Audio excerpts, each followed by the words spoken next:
Well, good morning, everyone, and welcome back to the channel. Anyway, it's no secret, 'tis the season to be flipping and pitching. So I just want to show you guys real quick my setup, and I'm going to share something with you that's probably going to surprise you, that you don't know, that's going to make a big difference. Anyway, let's just get started here with my rod of choice. I love Dobyns. My flipping stick is the 766. It's a 7.6 heavy, fast action. And I'm telling you, you want to spend the money on a rod that'll get her done, that you're going to love. In my opinion, this is as good as it gets, and that's not knocking any other rods out there. There are some phenomenal rods out there on the market, but I love Dobyns. I've been fishing them for decades, and they've just never let me down. I really like these rods. But anyway, as far as the reel goes, I just like a big crank on my flipping reels. I really don't care what type it is. I mean, it can be a $30 reel, it can be a $300 reel, as long as it's got the big big handle on it, and the low profile. I enjoy the low profile because it just makes it easier to control it, and that's what I like. Anyway, let's get to my setup. Up here on Clear Lake, I only flip a 1/2 ounce tungsten. And the reason I do that is because it's not like the Delta. I'm not punching through a bunch of heavy mats or anything like that. Pretty much the heaviest thing I'm going through is just a blown in bed of dead tules. But the majority of what I'm flipping up here is just the riprap and all the wood and the little flooded brush and stuff. And this is all you need to get down through it.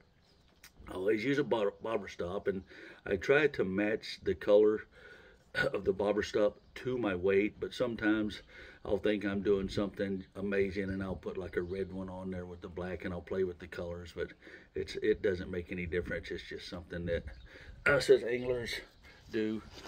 And my favorite flipping bait this time of year is the KVD Coffee Scented Blue Crow Brush Hog. Now, the reason I'm going with such a big bait like this brush hog, is because the majority of the bass up here right now, in my opinion, are eating hitch and the blackfish. So this matches their profile more, and I think I'm getting a better reaction bite out of it. But as soon as I think that the fish are switching over to the crawdads, that's when I'm going to be grabbing my X-Zones and my missiles and those beaver style baits. But right now, this time of year in the spring, I have so much sex and oh my god, so much success and a confidence in this bait right here. But here's the part that's going to surprise you. A lot of people don't realize it, but there's actually a top and a bottom to a brush hog.